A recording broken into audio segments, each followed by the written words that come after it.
And now, on to Dick Calmer as Boston Blackie. Enemy to those who make him an enemy, friend to those who have no friend.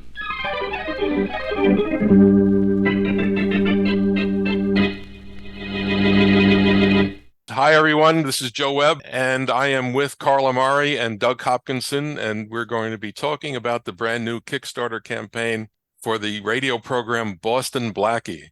Carl, why don't you tell us about the first Kickstarter campaign, which was for Bold Venture, and it was successful, and you should be releasing recordings very soon about that, right? Yes, Joe. Thanks for having me. We licensed the entire Frederick Ziv library. It's about 10,000 radio shows. And these discs are in a temperature-controlled warehouse for the last 70 plus years. These are records, 16-inch discs that have either never been played or very rarely been played. They were never bicycled around to radio stations. So we licensed the entire library, which includes Bold Venture, Boston Blackie, Philo Vance, Favorite Story, I Was a Communist for the FBI, Cisco Kid, many, many more. We licensed the entire library and thought, well, how do we do all these transfers? Because that's a very expensive proposition. So I got together with Doug Hopkinson, who's on this call, and we said, why don't we do a Kickstarter and try to raise the funds necessary to release one series? And if that works, we'll move on to another series. So we took a series that was manageable, 78 episodes, Bold Venture, Humphrey Bogart, Lauren Bacall. I had never done a Kickstarter before. We put into the Kickstarter what we felt it would cost us to do the transfers, buy equipment, do it right, because Doug is an expert at transferring the audio off of these 16-inch discs. We had a 60-day Kickstarter, and we barely made it, but we did make it. They're all being transferred as we speak. Everyone that pledged to the Bold Venture Kickstarter will be receiving their CDs or digital downloads. Most people got the entire 78 episodes.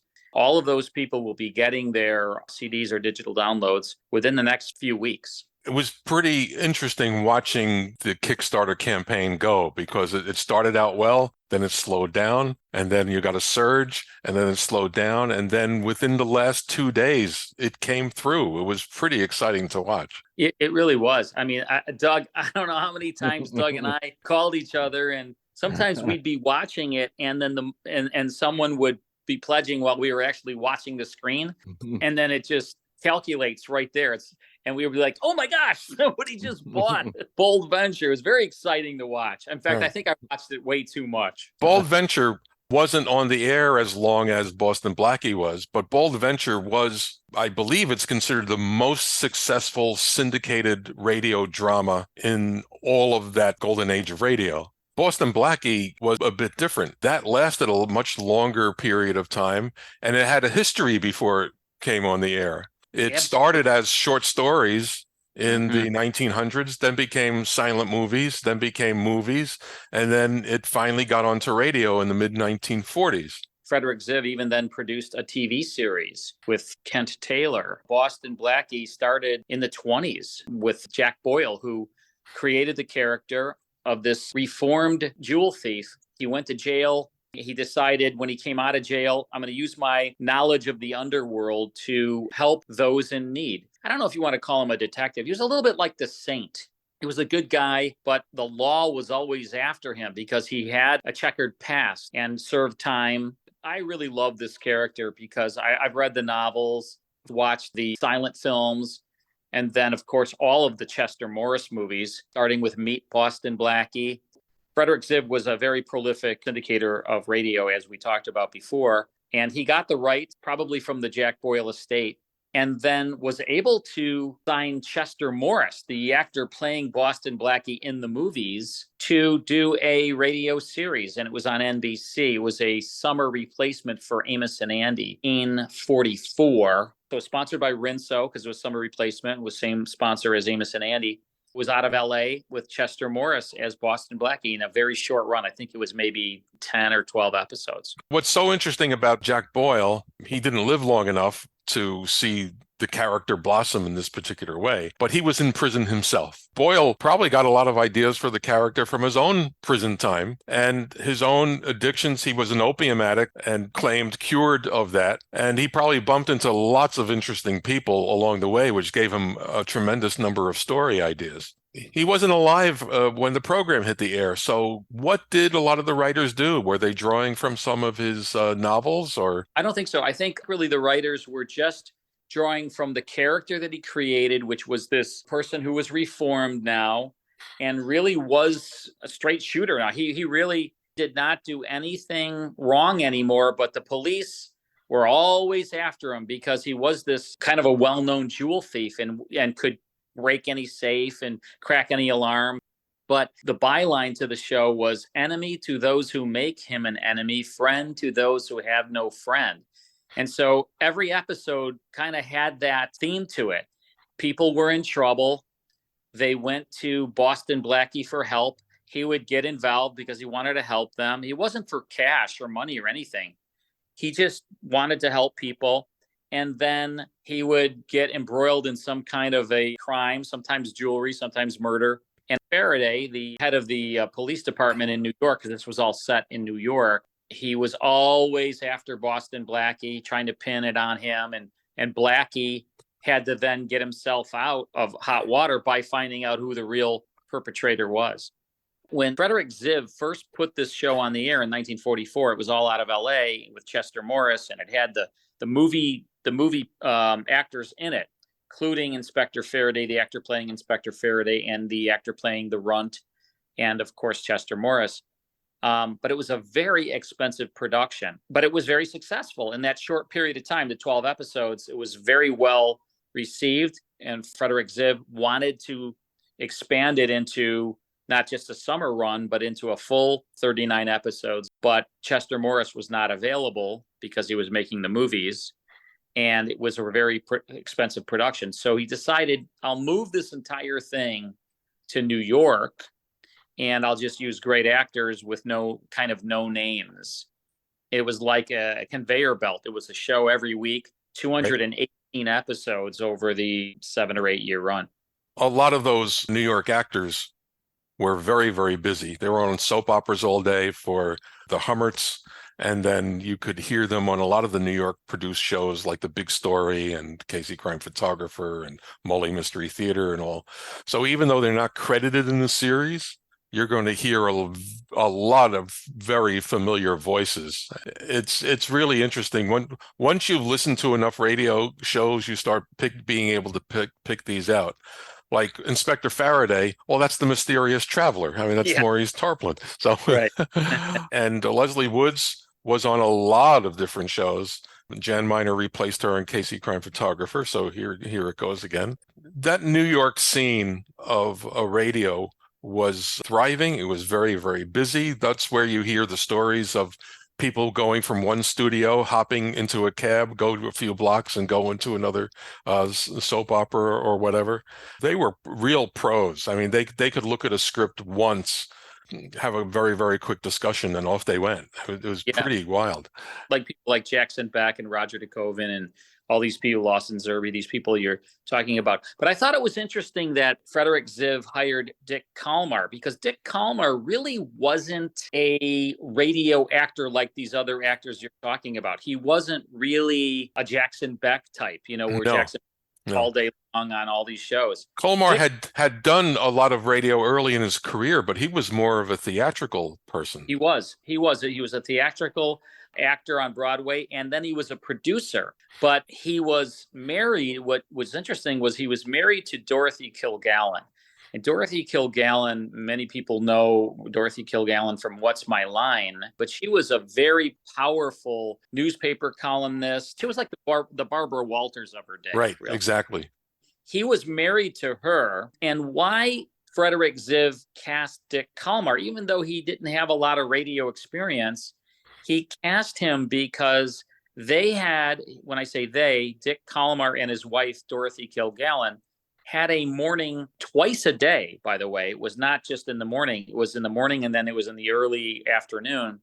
They had like a 90-minute radio show in the mornings on WOR in New York. It was a ad-lib show. Breakfast with Dorothy and Dick. Yeah.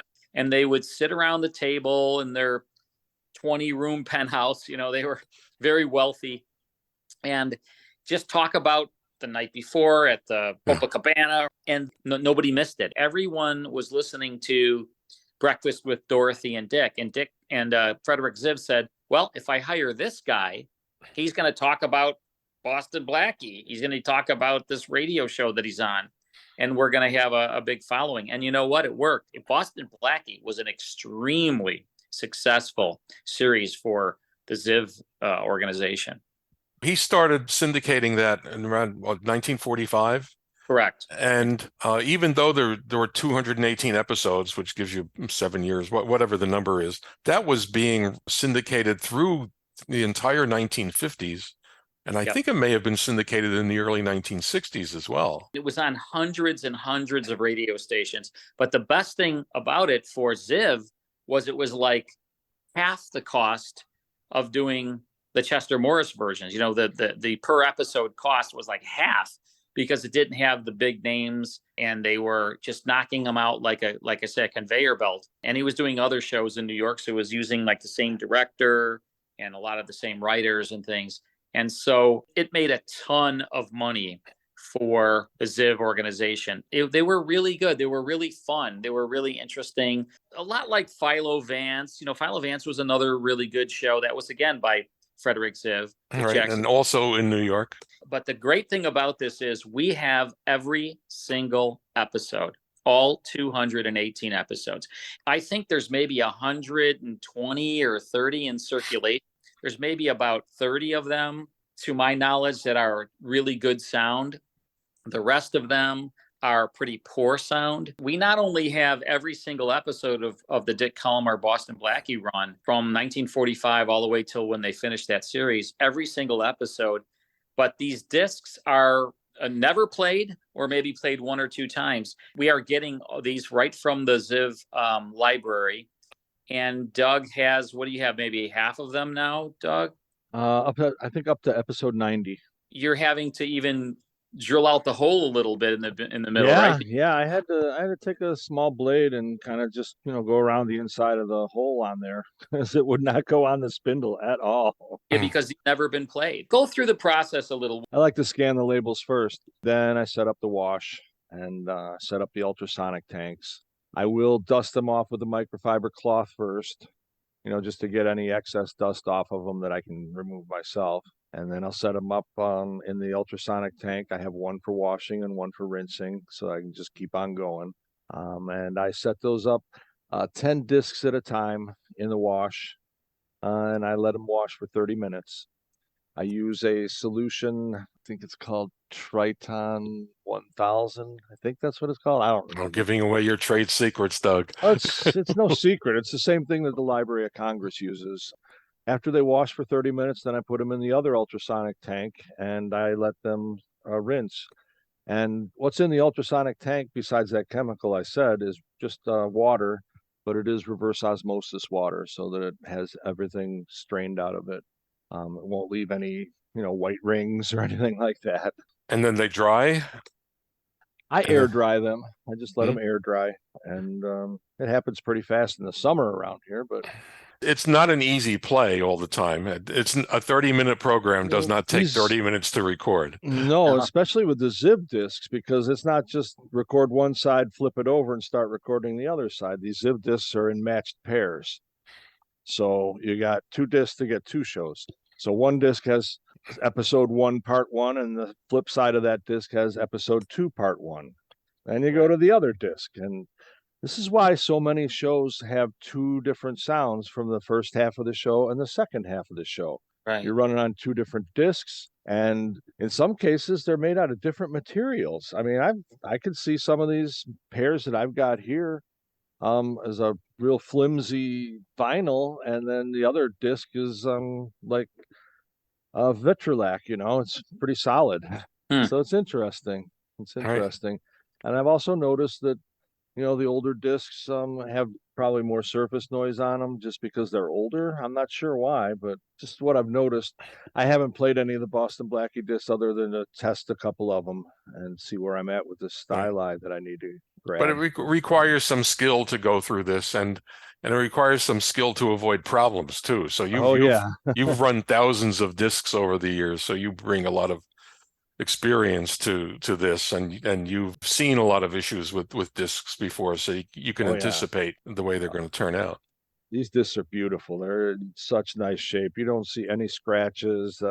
The sleeves, there's no rips or tears or folds Right. on the sleeves at all. Even the sleeves look pristine, which is Even kind the of neat. sleeves look beautiful. When we got together, Doug and I, on this project, and I licensed the Ziv library, we didn't know if we were ever going to be able to get through even the first series, and we got lucky. The majority of the people that pledged were listeners to my show. The great thing there is we bought a lot of equipment, so now we can do this next series, Boston Blackie, at far less when you consider it's 218 episodes of Boston Blackie versus Bold Venture. So we're passing the savings because we not only save money because we can use the same equipment again, so we can pass all that savings on.